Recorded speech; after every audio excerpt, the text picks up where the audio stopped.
Non è solo il vaccino da tenere presente, ma anche le modalità di somministrazione e di conservazione. Quindi, manteniamo la calma e guardiamo ai grandi numeri che invece ci danno delle indicazioni assolutamente positive.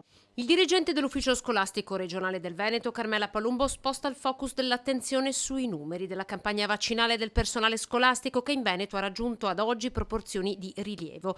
39.652 docenti e operatori immunizzati, pari al 41,7% di tutto il personale di ruolo e non.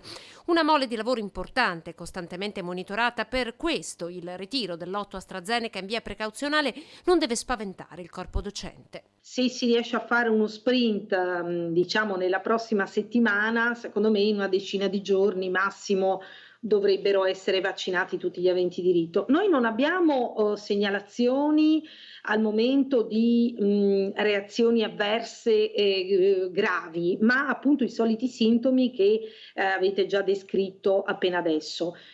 Quindi insomma, io vorrei infondere tranquillità nel personale docente e soprattutto invitarlo a continuare a vaccinarsi.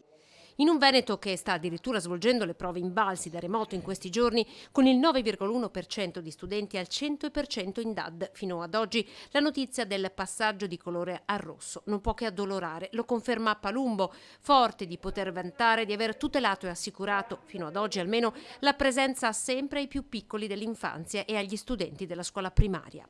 Chiaramente la didattica in presenza, soprattutto per i ragazzini più piccoli, ha un valore aggiunto, questo non ce lo nascondiamo, insomma.